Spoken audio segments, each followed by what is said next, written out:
Oh, Hello, everybody. Welcome to the August 2017 edition of Consciousness Hour.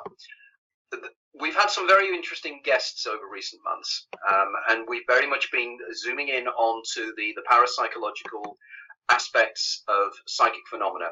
We've also been discussing elements such as dimethyltryptamine and alternate realities. But it is my great pleasure today to be interviewing Dr. Eric Ouellet. Eric, is that how I pronounce it? Is it Ouellet? It's Ouellet. Ouellet. Okay, Dr. Eric Ouellet. My French is non-existent, by the way, so it's one of those things, really. But he's Professor of Defence Studies at the Royal Military College of Canada and at the Canadian Forces College. He has a Ph.D. in sociology from York University, and he's the liaison officer for Canada with the Parapsychological Association. He's published parapsychological work in the Australian Journal of Parapsychology, EdgeScience, and the Bulletin Métapsychique. His other research works focus on military sociology and war studies. Now, I came across Eric's book a few years ago now, Illuminations, the UFO Experience as a Parapsychological Event. And the book spoke to me personally because I'm a trained sociologist like Eric.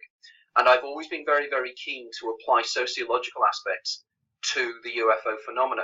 Now, the UFO phenomena is something I haven't actually written about in the past, except in passing.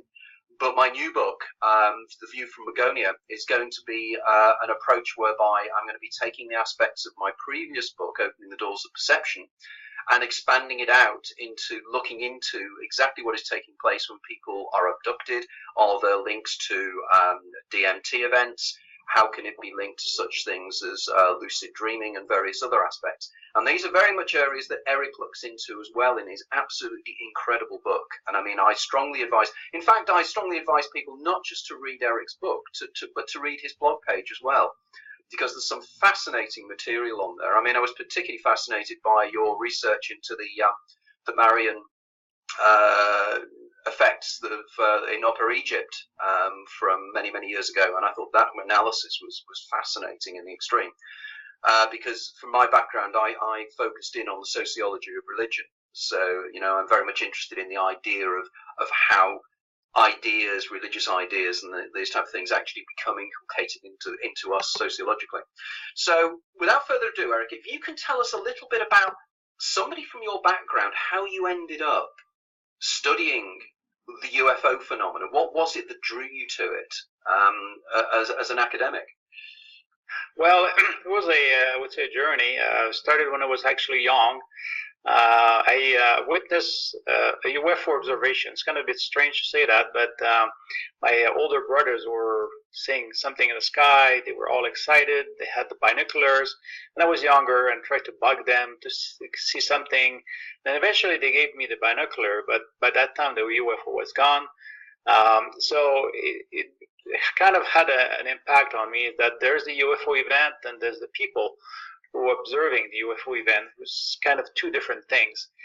After that, not much happened until I would say around 1995, where I met a friend who was very much involved in UFO while I was doing my PhD. And I got really interested in the topic. And so as I read, though, I became also disappointed. It was the days of where a lot of people were seeing conspiracy theories everywhere. And so that was kind of really disappointing. So I decided, you know what, how about I take this as a normal academic research and do the usual stuff. So I did a survey of the literature, looking at what's good, what's not so good, and started to find out where are the gaps and what are the main hypotheses. And that's how I started to develop my blog, which I wrote for several years. But taking a break now, but I will resume soon. And then out of the blog, the best material, I transformed that into the book, that Illumination you just talked about. I see. So from a sociological point of view, what do you think is taking place here? I know you reference one of my favorite writers, Durkheim, and particularly Durkheim's concept of the collective consciousness. So where do you approach it from? So if you can give us a little bit of background of how sociology can be applied to a phenomenon that is both external to us and seemingly internal as well. Well, I picked the UFO phenomenon because it is usually or oftentimes a large-scale one, so it involves a lot of people. And most of the explanations I found were, as you prefaced earlier, either based on psychology or technology, but not really no one looking at it from a sociological perspective, while accepting that maybe something genuine happened, whatever is that thing. So that's where I started. And then I got interested in parapsychology, which again is based on the individual, because most of the people in that field are from psychology. And I started to draw some inferences that if psi phenomena, so the phenomena that are described by parapsychologists, are emerging from deep inside the unconscious of individuals, why could it be possible that we have large-scale social psi events that are emerging from our collective shared unconscious, which I call the social unconscious, and it's kind of a bit of a parallel between the individual consciousness and the individual unconscious, and there is the social consciousness as described by Durkheim and his successors, and there will be a social unconscious of shared feelings, views that are deeply ingrained among us, that may be the source of a social psi event. So that's where I got involved in this. So in terms of this, I'm getting echoes very much of Jung and the collective unconscious, and the idea of some kind of collective egregore of consciousness, that somehow we share certain things. And what do you think the tool or what facilitates such contact? Because effectively it's non-local, isn't it? In terms of in normal science, in the sense of scientism, and in terms of materialist reductionism, my consciousness, whatever that is locked inside my skull, and whatever goes on in my head cannot be influenced by anything that's going on in anybody else's head, except through direct communication in one way or another, through language or whatever. So how do you feel that the mechanism by which this works and upwells from somewhere? Okay, that's a very good question, by the way. There's two mechanisms. One is I would call normal.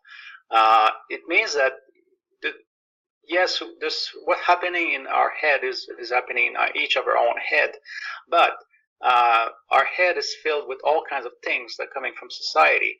So rules of good manners, language, culture, key points of reference. I mean, the list is almost infinite.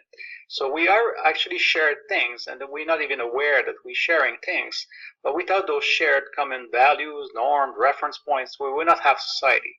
So that's one aspect of it. So if we see an event, a lot of us will have the exact same reactions because we share those values, norms that we've learned through our life, and especially when we're young. So that's the normal mechanism. But there's reasons to think that there's also less normal mechanism, whether it be some sort of shared telepathic consciousness or something that goes beyond the normal set, because it's surprising that some people who have ideas, perspective, that have had no contact with each other and are exactly the same. So it points towards something called telepathy, and it might be in some cases more shared than we think. There's some research early 20th century about the study of crowds, and some very careful observers noted that the crowd seems to move or do things as if someone was giving a command, and it almost requires some sort of non-normal means so that the feelings are shared across the crowd. So there's no hard proof yet, but there's a lot of strong elements that point in that direction. Yeah, because it's very much the concept of the third man, isn't it? You know, the idea of there seems to be an additional something that comes about whenever people group together, and effectively, and I think as you said in one of your postings, you know, you have the relationship between two people, but as soon as you bring in a third person, the complexities of the relationships and the interpretations can be broader, and it's almost as if groups of people can generate something that is greater than the collection within the group. You know, and the social psychology of crowds has shown this many times, isn't it? The researchers show that there seems to be, as the term I used specifically before, an egregore, as if there's something else that is creating. It's almost like Borg consciousness, isn't it? You know, the idea of some kind of collective, almost going back to a tribal nature. Now, effectively, in terms of this, your analysis on your website, I thought was particularly interesting. From many years ago, where you were describing a series of events that took place in Upper Egypt, where somebody saw the Virgin Mary above a Coptic church, and I thought your analysis of that was quite fascinating. Would you? Because I'd love you to talk a little bit about more about this, and we'll get more into your latest hypotheses. But I was very interested in your take on that particular event. And for those individuals out there who've not heard of this event, it is quite fascinating sociologically and in terms of social psychology in crowds, I think. So if you could expand a little bit, I'd be really interested. Yes, well, these are events that happened in the late 60s in Egypt, in a small neighborhood outside Cairo. It's called El Zaytoun. And there's a Christian Coptic church in a Muslim country. And some people walking in the street saw a lady on the roof of the church, at the top of the church. And it's interesting that from the get-go, there was a group of Christian women who readily identified the lady as the Virgin Mary. But there is also a group of Muslim bus drivers and mechanics of the bus depot, which was just across the street, who saw a lady who thought was about to commit suicide, so jumped from the roof. And so that's an interesting element of the story, is that from the get-go, you had people who, believers and non-believers in Christianity, who actually saw something. So there's a degree of objectivity here that goes beyond a simple misperception. Now, as time passed, the apparition came back, and the crowds started to go there often, and it lasted for a number of years. But the main time where it was very intense, the first 3-4 months, at the point where they had crowds of estimated to 100,000 people, some people say more, to the point where the Coptic religious authorities declared it as a true miracle. There was some miraculous healing. Doctors were involved to check all this. And the Egyptian government, which was run by Muslim people, eventually agreed that there was something interesting there and that we should let it be, which is a very different reaction that we get normally from authorities when you have events that are bizarre and extraordinary like that. Usually you try to shut it down and bring ridicule to it and all this. And my hypothesis, and we can talk about this a little bit later if you want in more details, but is that because the authority were actually supportive of allowing the events to unfold, I think it actually helped, objectively speaking, to the event continues. If they were trying to shut it down, it would have shut down faster. And that's where I see sociology, parapsychology, and more normal sociology, all this mixing together and try to explain what happened.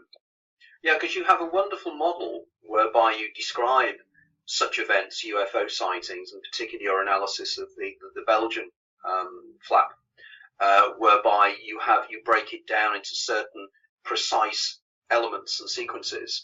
And again, maybe if you could share with the listeners, watchers, I never know quite what to call the people that are tuning in, about how this develops through in terms of a lot of these phenomena. Could you explain a little bit about that?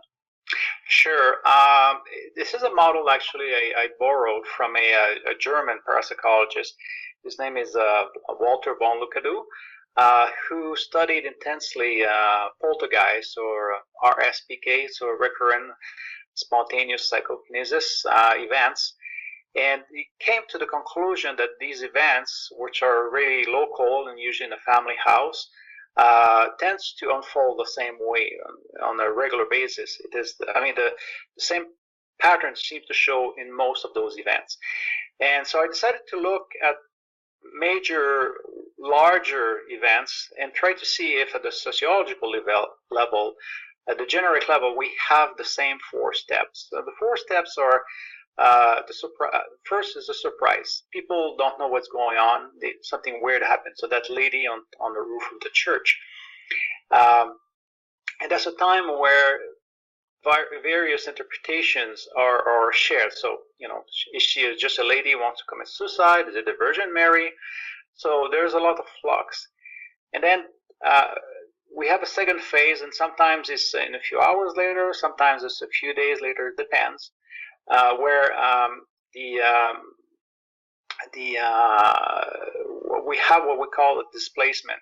Essentially, a supernatural explanation takes hold, and that's what. And then some people start to really believe in a supernatural explanation that does not involve the people, as if we people have nothing to do with this. So that's why it's called displacement, because it's kind of hiding our own role and our own anxieties at the time.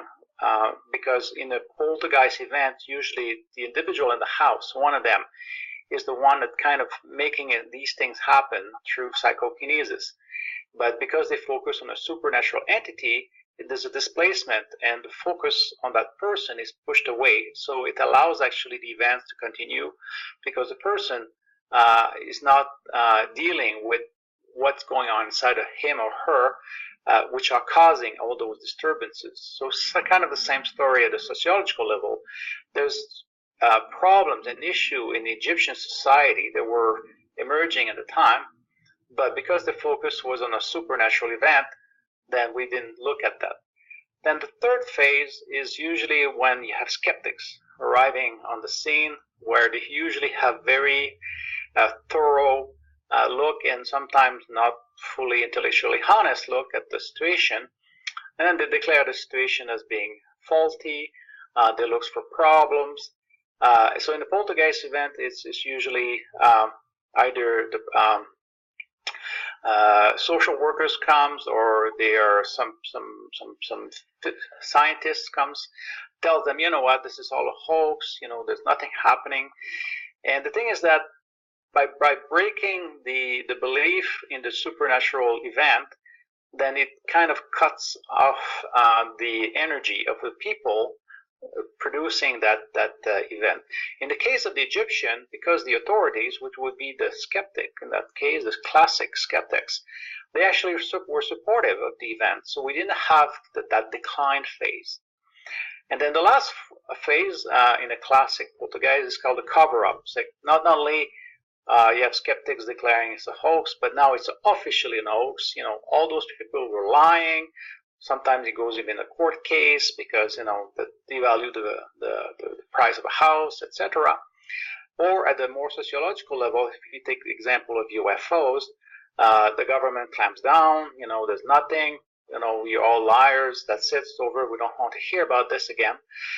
Again, in the case of the Egyptian, the authorities, no one really tried to put a cover. There was a few skeptics years after trying to say, oh, it was a geological event, which lasted for 2 years. Hard to explain, but they don't have an answer to that, but doesn't matter. Now, for them, there was other reasons. There was a collective illusion. So there is an attempt to cover and get people to forget the events, but because the authorities were on the side of the people supporting a supernatural explanation, then in that case, it didn't work out. So my question when I do those analyses at the end is that, what was the trigger? What was the deep anxiety that you would see in a family poltergeist that you could see at the social level? And in Egypt, interestingly, when those events happen, it happened just a few days after the Muslim Brotherhood people were actually released from Nasser, from jail. And among them, one of them would become later on one of the leader of Al Qaeda. So it's as if, and here I'm speculating, but it looks as if there was kind of a socially shared premonition that the government is going to do something that will have a lot of negative impact for the future of Egypt. And somehow, at the unconscious level, Egyptians knew that things were going bad, and that created that supernatural event, or I would say a psychokinetic event of creating a lady on a church. So that's kind of how I explain things. It's quite different from most explanations. That's very interesting, because when I was reading the reports, I was thinking, well, of course, it was 2 years, 1968, it was 2 years after the debacle of the Six-Day War. The Egyptian, particularly the Egyptian Coptic Christian community, must have been feeling rather disassociated and displaced, being Orthodox within a major Muslim society. And also I felt that, there were various other things in the air. And I think you're quite right. It was almost as if there was a kind of a swelling up and a need for almost the symbolism to take place. And of course, the symbolism of the Virgin Mary appearing above a church seemed to have very, very powerful resonations. And clearly, you can draw parallels with Fatima. You can draw a parallel with Lourdes and the events that took place in, was it Mirgajura? I can never pronounce the name. Is it Croatia or Bosnia-Herzegovina? So clearly there was a standard pattern here. But what do you think is taking place in terms of the way in which the Marian hallucinations in raised commas take place? What do you think in terms of sociological terms? Is it some form of archetype that carries through this kind of image of the young woman? Is there something deeper here? It's a good question, and it's a difficult one to answer, because when you refer to archetype, you refer to usually to Carl Jung's key concepts. And in Jung's view, archetype was kind of hardwired in the human brain, whoever you are on the planet and whatever generation you belong to. This is an argument I find interesting, but hard to actually prove or articulate in a way that is really strong. That's why I use the word, Jung used the word collective unconscious to explain these things. I prefer the word social unconscious, so just to mark the difference with Jung, because I think the social unconscious is much more, the content of it is much more open. And so at that one specific time in the history of Egypt, to have a Marian apparition would probably have been the right symbol for the group to express itself, its anxiety at the unconscious level at that specific time. In other situations, you will have something completely different. I can give you one example, and I don't have a lot of hard data, but it's a running story that goes in Iran during the revolution. In the days before Ayatollah Khomeini came back to Iran to take over basically the government, there was people who claimed to see his face in the clouds. Again, how much there's of psychological normal projection in there and shared sociologically, and how much there might be something else, what it shows is that the content of the social unconscious is very flexible and depends on the culture. So some countries, for instance, you basically have no UFO events until very recently, 1990s. Why? I mean, do UFOs try to avoid a bit part of the world, or is it because that symbol doesn't mean much for those people at that time? So that's why I'm kind of more flexible in terms of. So what's the trigger? The trigger, I think, is a shared anxiety, but at the unconscious level, and that somehow, in some circumstances, it comes out through psi or some non-normal means. Well, it's true, isn't it? We have this cultural tracking of the UFO phenomena through from the airships in the 1890s in the USA and in Canada, and effectively it does seem to culturally follow the things that are concerning people or collectively, or there are things that technologically people can just about understand from the future. And I know you drew the parallels with the Belgian flap to the way in which that it was coincidentally soon afterwards that the Blackbird or the Stealth or whatever it was actually used for the first time when the Americans invaded. Was it Grenada? I can't remember, or somewhere else, but Panama. So it is intriguing how the way these things, and it's a much more subtly nuanced concept. And I think you're quite right in focusing in on the sociological aspects of this, because, I mean, one of the things that fascinated me many years ago was the way in which Durkheim took suicide, being probably the most personal thing you can possibly do, and did a sociological analysis of how suicide can be defined using sociological terms such as altruistic suicide. And of course, what we're discussing here is perceptions of the collective, which can be drawn up in many ways from our understanding now of quantum mechanics and quantum physics, and the idea that the wave function is somehow collapsed by the act of observation, and that somehow we create our own worldview. But because we are all observing collectively as humanity or as social groups, it's as if we're collectively collapsing the wave function to fulfill the desires of what the group wants, you know, and in which case this could be how precognition takes place, because it's such a strong desire that people have. Now, of course, your point, which is a very, very interesting one that I'd not thought about before, and I have studied UFO phenomena across the globe in terms of different cultures, but I'd never particularly realized that, of course, the UFO phenomenon doesn't occur in certain cultures. Now, one could be cynical and say, well, it's because you don't have science fiction programs in those cultures. They haven't got used to the idea of the cylindrical object flying in the sky. But there's more to that, isn't there? You know, for instance, the Foo Fighters that took place in the Second World War, where did they come from? And this leads me forward for you to tell us a little bit about your wonderful analysis of the 6 different not belief systems, but worldviews of what UFOs actually are. And then we can then introduce your 7th that you're bringing in. So if you can expand a little bit about the 6 different viewpoints for the people listening in and watching, because it is indeed fascinating, because I'd never thought about it before, that there are groups of researchers who are in particular belief systems, and they analyze everything from that belief system, and everything comes from that. So if you could expand a little bit, it'd be fascinating for you to do so. All right. Just to preface, it's really about the people who write and at least express themselves vocally about the UFO phenomenon. Here I'm talking, not necessarily people who are reading that material. So just to be clear, well, there's the classic group that probably of writer is what we call usually the believer in the extraterrestrial hypothesis. And but I have one of those groups that I call the more simplistic views. It's basically alien made of flesh and blood traveling in their spaceship made of metal and visiting the Earth. So that is a group of writers that have been there since very early days of the modern ufology story.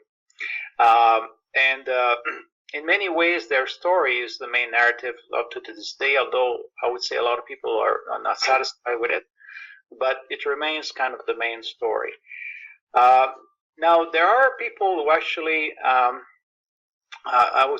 call them the sophisticated extraterrestrial hypothesis, where the visitors are not really physical as we understand them, and they may not even be individual. They may be more like a kind of a foreign form of consciousness visiting us somehow.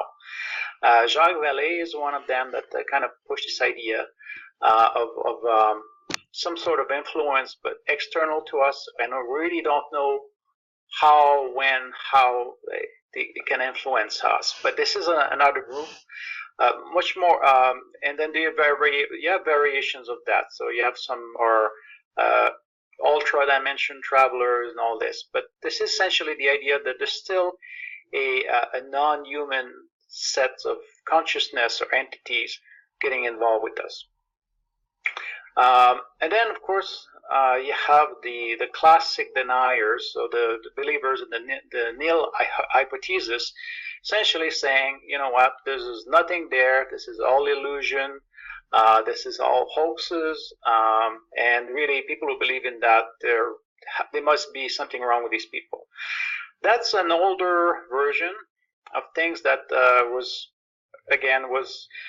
started pretty much in the early days of the modern UFO study. but I think lost a lot of its capacity to influence because a number of cases were actually hard to crack and not that simply cannot be dismissed so easily. So on one hand, and on the second hand, you have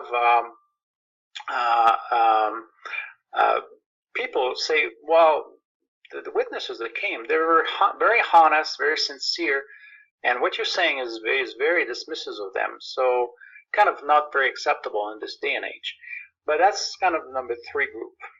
Out of that group of the nil hypothesis, then there's a new movement. I would say that right now they are kind of the leading opponent to the ETH, or the extraterrestrial hypothesis believers, and it's called the psychosocial hypothesis.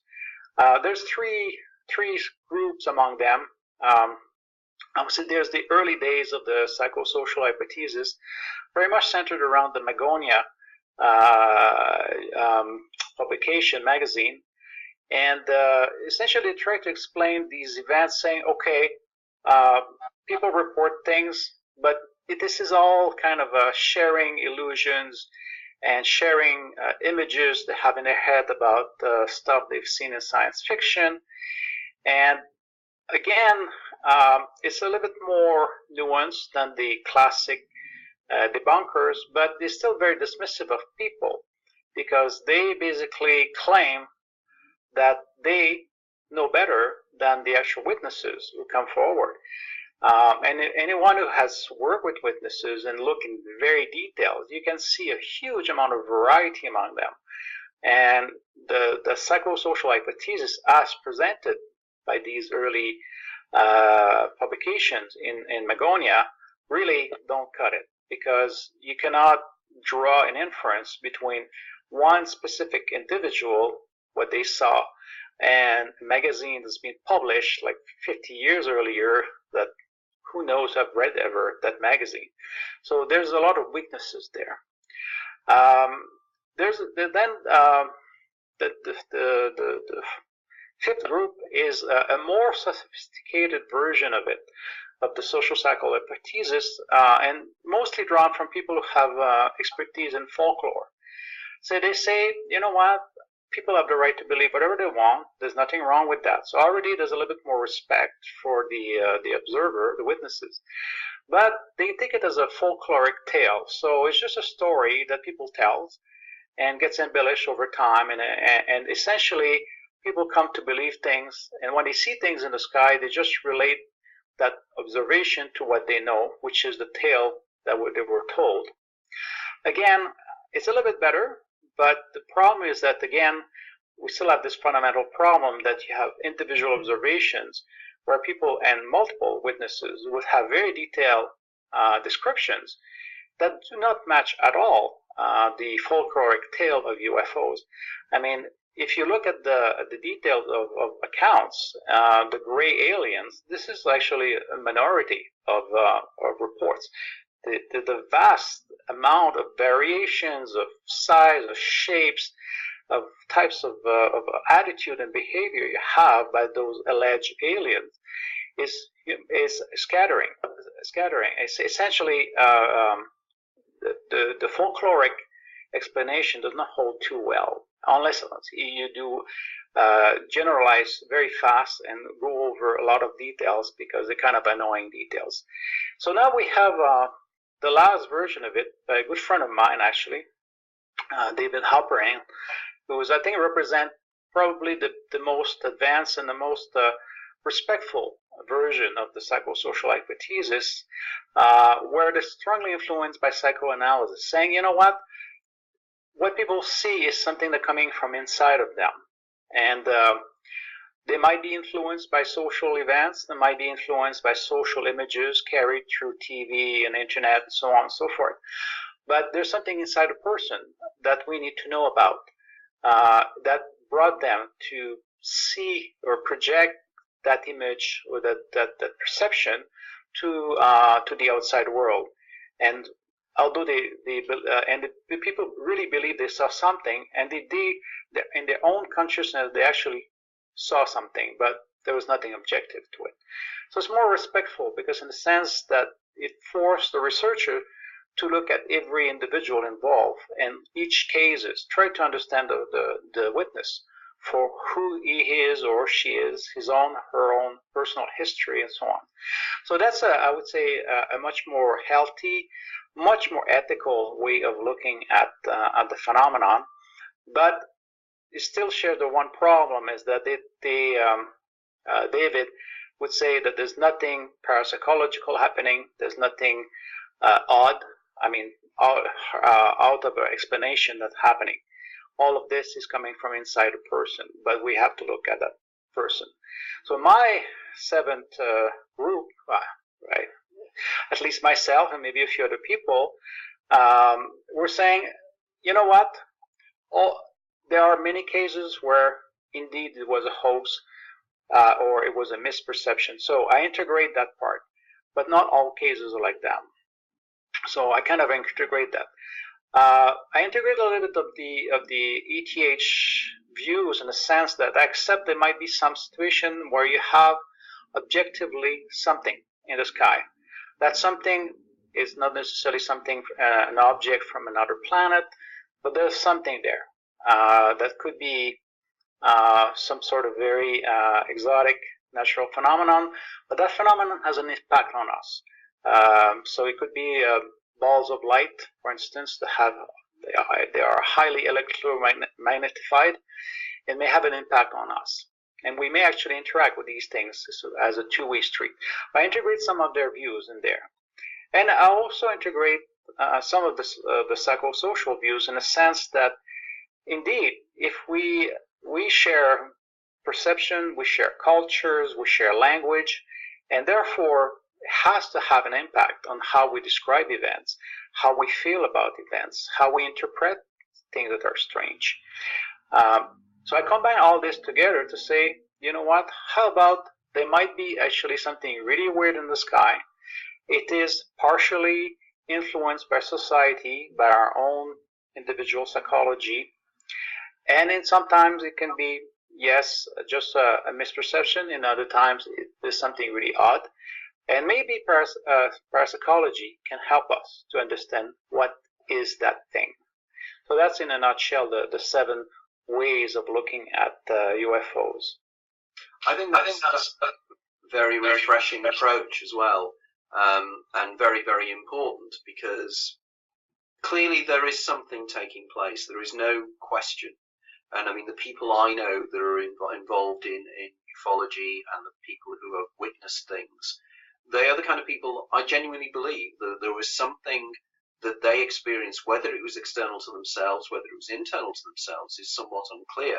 And my argument always is to turn around and just say, okay, it was an hallucination, explains nothing, because you then have to explain the hallucination, and you have to explain the genesis of that hallucination and why this particular person at this particular moment in time saw whatever it was they saw in the sky.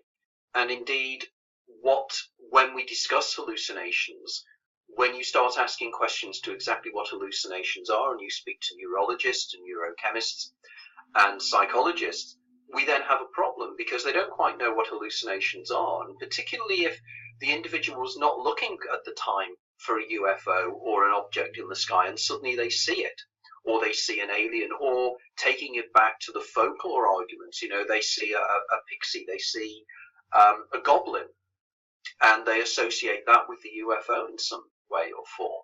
And I think it's profoundly important that we look at this subject in a far more objective way, because it is a real phenomenon in the sense that we define real.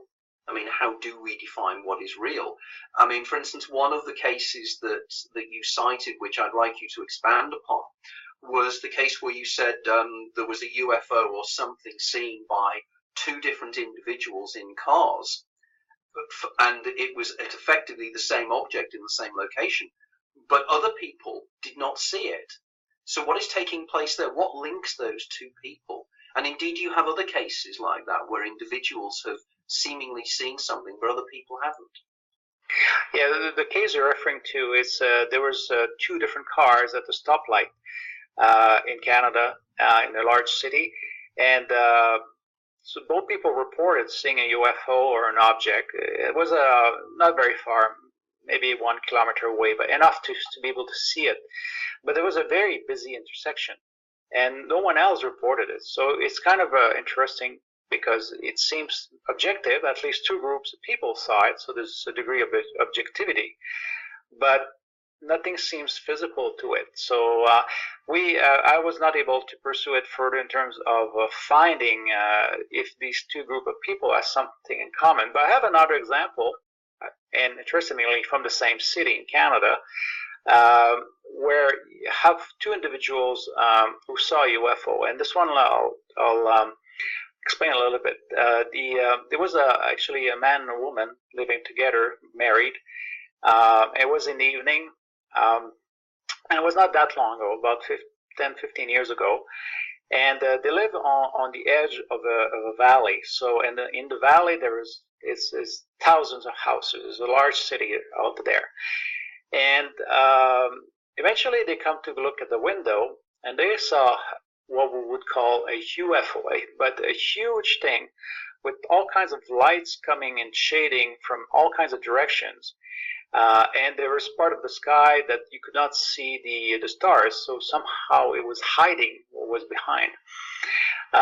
Now the question is, and the 2 saw it. I mean, it was not a case of folie à deux, where one kind of tried to convince the other one that there's something, but it's very fuzzy. No, it was in your face. You can't miss it. It was absolutely ostentatious. Yet there's thousands of people in the valley. Someone would have seen something. Someone would have reported it. Absolutely nothing. So that's an interesting case because you have 2 individuals who actually do see something clearly. So there's a degree of objectivity, but the thousands of people in the valley saw nothing. Now, I was able to investigate a little bit that story, and I can link it to parapsychology in a, I would say, interesting way. If we think about UFOs and that story, because it was relatively recent, we think about UFO, a lot of people think about conspiracy theory. So a UFO, in a way, represents by default, almost because of a popular culture, something hidden that should be exposed, right? There's a big movement about asking governments to declare all the things they know about UFO, as if they actually do know a lot. But so somehow the UFO as a symbol seems to carry the meaning of something that needs to be declared, something that needs to be exposed. Interestingly, that couple, the husband actually was cheating on her. And for years, actually, even before they were married, when they were just boyfriend and girlfriend. And somehow I think she might have some feelings that something was not quite right. And he obviously had a lot on his conscience.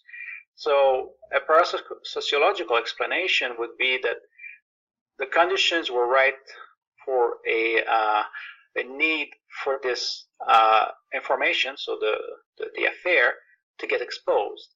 And what more great than a UFO as a symbol from both their unconscious to say, you know what, this needs to be exposed, to be made public among themselves, among the 2 of them. And interestingly, the only one concerned with this affair was those 2. So they are the only one who saw the UFO. And so in that sense, it fits an explanation that combines both psychology in sense of 2 individuals are involved in the same issue, but also a sociological aspect to it, where you have a symbol that is used to help their own unconscious challenges to get expressed, and then there's a somewhat objective manifestation as both of them saw the thing in the sky. So that's another example of a more parapsychological explanation of the UFO phenomenon. That's fascinating, because, for instance, if you think about it, that the object in the sky had obscured the stars behind. So what we have here effectively are 2 different types of hallucination. We're having the hallucination of the object, but we've also got the hallucination of exclusion, because effectively the object is occluding the stars behind. So there are two kinds of hallucination taking place, which are being shared by two individuals, but not being seen by anybody else. And this comes back, doesn't it, to the idea of how the brain processes external reality, in the sense that we know from perception studies that everything that we believe to be external to ourselves is actually internally modeled by the brain to create an internal facsimile of what the external world could be. And we know that there's a term for people who think there's a one-to-one relationship between what the brain presents to consciousness, whatever in the final analysis consciousness is within the brain, and indeed who the observer is in the brain. The little homunculus that is sitting there is somehow perceiving everything outside. Is that it's not a one-to-one relationship. External reality is not as it seems.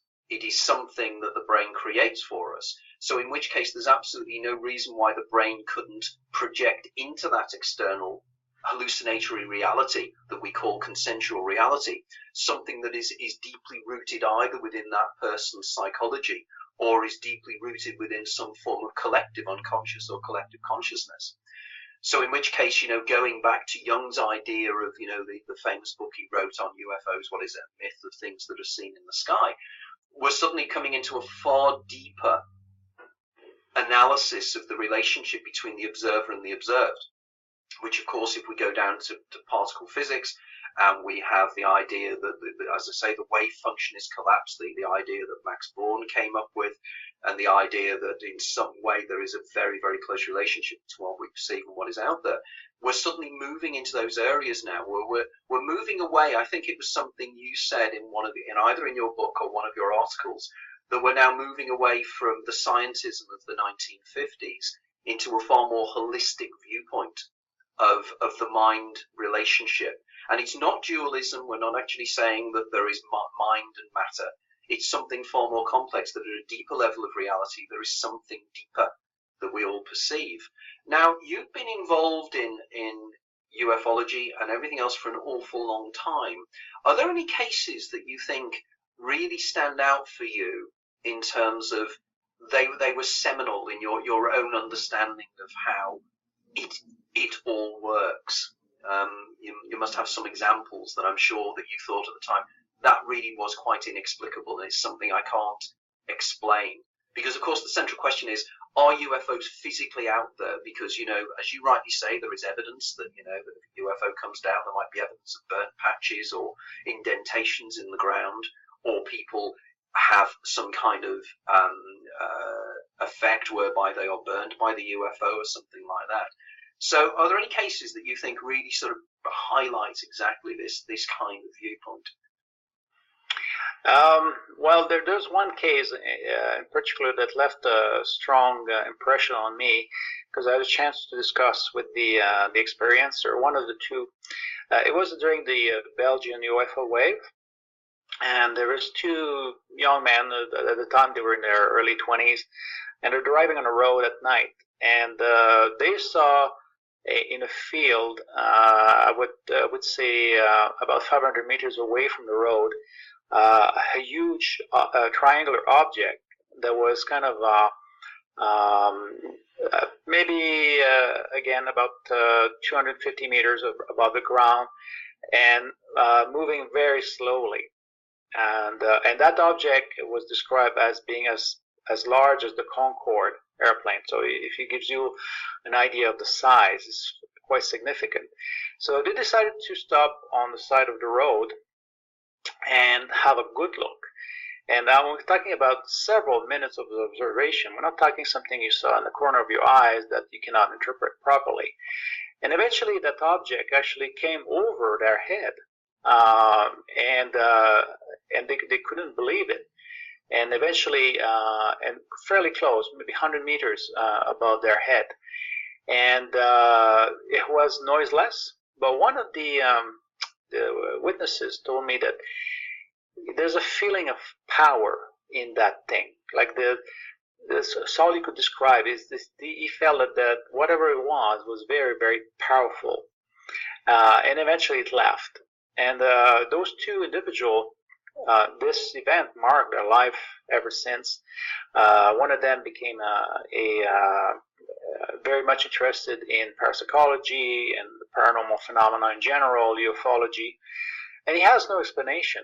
That's another thing to keep in mind, is most witnesses, they may think it's a UFO from another planet.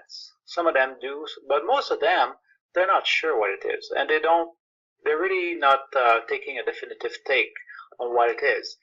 So that's what a lot of the debunkers miss, is that most witnesses actually are not even sure what they saw.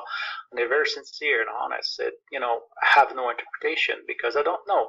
I saw something really weird. They describe it in detail, but they don't know what it is. And so that was one case I found fascinating, because the witness also described the object having big bolts, and he gave the expression of as if it was those ships of the early 20th century, like the Titanic. They were bolted that way, which doesn't make any sense if you think about the spaceship. So there's a lot of elements in that story that you can connect to the larger world, feeling of power, completely strange technology that would make no sense, and two people, very level-headed, had a very good look, several minutes of observation, very close, and no explanation for that. Now in Belgium, the skeptics are actually very virulent, and some of them are completely dishonest intellectually. It's actually breathtaking how dishonest they are. So it's a good case that shows how one event is unexplainable, and yet you have people who try to, put it down.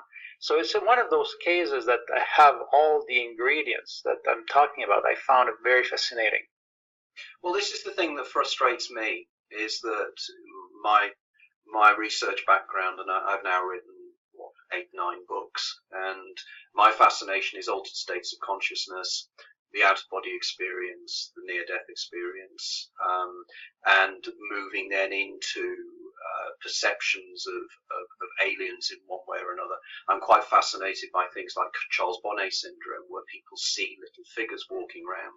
And in my latest book, Opening Doors of Perception, I make links between Charles Bonnet syndrome and people who have migraine, people who have temporal lobe epilepsy, who seem to be perceiving something. There's kind of a breakthrough from somewhere else almost. You can use the argument of breakthrough from Magonia, I suppose. And the thing I find amazing from the people I have interviewed and talked to over the years is their total honesty. They, as you rightly say, they have perceived something, or they have experienced something that is completely inexplicable. And sometimes the things they describe are so utterly ridiculous that they couldn't possibly make them up. If they wanted to make something up, they would make it far more exciting or far more acceptable to the skeptics, but they don't. They turn around and they say, I saw a little green man that had little boots on that were curled up, and things like this. So clearly these things are something that are deeply rooted within ourselves. And I was wondering, one of the areas that I know that you touch upon and I touch upon in my own writing is the idea that in some way the work done by Michael Persinger in Sudbury at the Laurentian University, the idea that in some way either ultrasound or electromagnetic energy or stimulation of the temporoparietal fissure in the brain or the temporal lobes can somehow create somebody having hallucinations. DMT can do something similar, but they're missing the point. And the point is that these things happen, and the argument is, from my point of view, is that these things that are the explanations are in fact the facilitators. You're not explaining it by turning around and saying, just because somebody takes DMT and they see the machine elves, you need to explain why they've seen the machine elves in the first place and what is taking place here. Because in the final analysis, all it is chemicals reacting in the brain or something taking place in the temporal lobes which stimulate these experiences. But there's no explanation as to why they see them. So where are you taking we're now coming towards the end of our hour together, and it's been utterly fascinating, and I think we've only scratched the surface. So where are you going to be taking, because as I said earlier on before we started, that your whole idea of applying sociology to parapsychology is very, very exciting, and I think a very refreshing movement forward. So what's your intentions now? You've got the book and everything else, so where are you moving forward to now? What are the next things that you're going to be doing in this area? Well, what I'm focusing on is actually the role of information, but let me explain what I mean by that. In hallucinations, yes, the brain can create them, and personal psychology can be behind it, and sociological elements, culture, images from television, etc., can feed into it.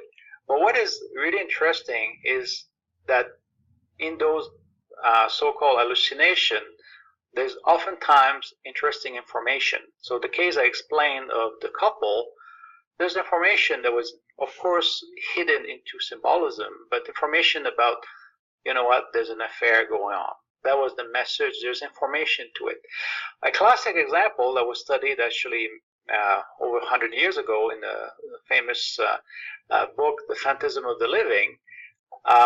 People have probably hallucination of people coming, who's dead or dying, and they see that person. It's an hallucination. The person was not in the room, but they got information about the state of that person. Another example of that is people hearing a knock on the door. They open the door, there's nobody there.